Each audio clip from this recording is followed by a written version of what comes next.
E-E-R-E. It's about the toys. If you are a new subscriber, text new subscriber in the comment section below, and I will give you a shout out during the next main episode. Thank you. Now on to the show. Welcome to another episode of English Theory Reviews. I'm your host and everyone's favourite flatmate, Lucky English Ed. And you saw the thumbnail. This is my first ever Spider-Man action figure, but it's a little misleading. It's not my true first, but it is my first as an adult. I did, however, own two Spider-Man before this as a child. One was the black suit symbiote Spider-Man from Secret Wars way back in the 1980s, and another one, I can't remember the exact name. It was a Spider-Man. It wasn't really a good Spider-Man. It had some sort of weird fish line thing that was threaded through the arm, and the only reason I even wanted it is because it had a decent amount of articulation. I believe it was made by Toy Biz. I do not remember. But this Spider-Man here, yeah, I saw it. It was on clearance at GameStop. The box was damaged, which is you can see right here. So that helped in my decision because as it was on clearance, I also got another discount because the packaging was damaged. But enough talk. As you can see, this is what the Spider-Man looks like in the package. Here's the card back. I really want to get my hands on this Agent Venom. This Agent Venom looks dope as hell. Seriously speaking, nothing else in this wave looks good. I like the Unlimited Spider-Man and the Agent Venom. Everything else I could easily pass on. So let's just rip into this bad boy and get this video started.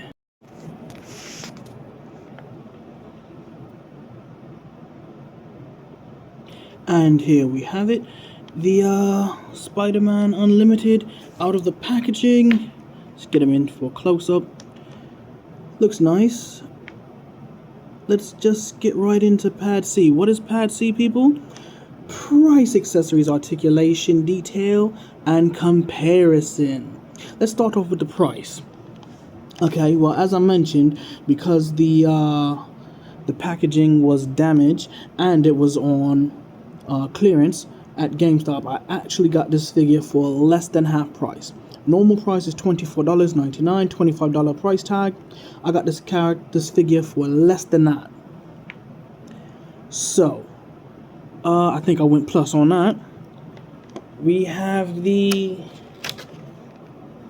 accessory portion of this, and the accessories are limited and really not. Just Hasbro is not doing well in the department of giving people more for their dollar. In fact, they're doing the exact opposite. They're giving you less for your dollar now because the accessories are just more hands. We have a pair of whipping hands and a pair of wall climbing hands. It sounds like I said wall climbing up against this thing right here. Wall climbing hands. Now, they are very highly detailed. I'll give them that. Especially the whipping hands. All the hands look pretty nice, actually. I do like the way they look. So, moving along into articulation.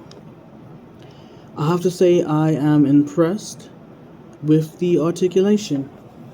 Starting off at the bottom, we have a hinge and a rocker, which allows for this type of movement as well as this type of movement. We have a boot or shin swivel, which breaks the sculpt like crazy. It seriously makes the sculpt look really, really bad. Not a fan of that. Not a fan of that at all. But what are you gonna do, really? We have double jointed knees. That's, as far as I'm concerned, is a standard. We also have a swivel at the thigh. No drop down hips, but the hip movement allows for the splits. It allows for just under 90-degree forward and virtually no back. For some reason, y'all people like to see if he can kick his own butt, and he can. Don't know why that's a thing on the internet, but it is. We have a waist swivel, which also breaks the sculpt in a way that is not very pretty. We have an ab crunch, which I do like. That is a lot of crunch right there. Crunching forward, crunching backwards, pretty damn good. Moving on to the arms. The arms have double, well, before we even get into that, the wrists are on a hinge that moves in and out. The bicep is sitting on a swivel. And the shoulder sits on a ball joint for allowing that, oh, you can't even see what I'm doing here. 360 rotation, and is on a hinge. You can get this type of T-pose. Had to stop for a second. The shoulders also sit with a butterfly hinge, which allow that much movement forward, a whole lot of movement backwards. And the head sits on a disc and ball joint. Pop that back on, which allows for that much up tilt, that much down, and a little bit of side to side tilt, but the head is loose for some reason. I'm not sure what that's about. It is loose for some reason. Okay, so that's all the articulation. The detailing on this figure is really, really good. Taking a look back at this, his spider cape, his web cape, yeah, I'm impressed with this. This is really nice. It sits on some sort of peg inside, if you can see it. A rectangle peg. It holds pretty nice, it flexes pretty nice, it's made of a very malleable plastic. You can see the web lines in it, which is really dope. What do you call these things? They're not gauntlets, they're brace, no, they're not brace, I'm gonna call them van braces, because they're definitely not gauntlets. You don't see him using these to block attacks or anything like that, but they are removable. Just pull that off. These are removable. You'll probably see me put these on other figures. I don't know if they're supposed to be like that. Yeah, I think they are supposed to be like that. I think they are supposed to be a little crooked like this. See how it's not symmetrical? I think it's designed to be that way. Let's slide this back on. Try to keep it on camera. Let's grab a different hand. Wall crawling hand.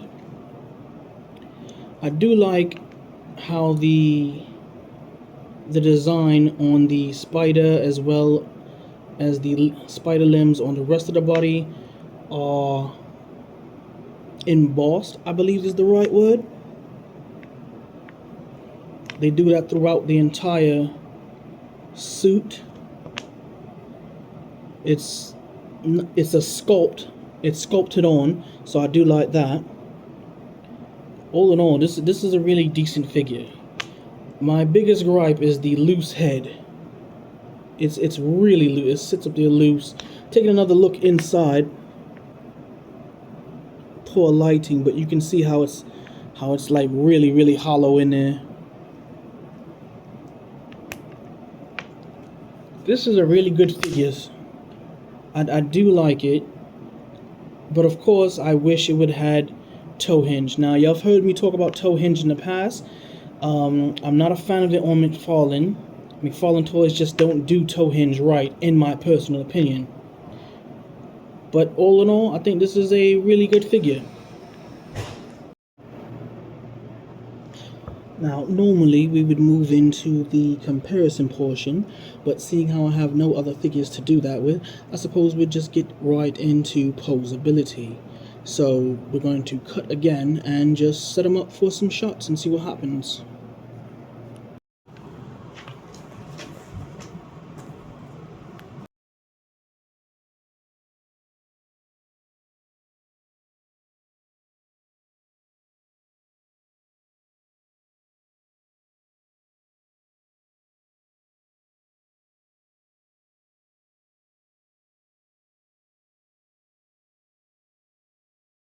And remember, toys are art. Thanks for watching.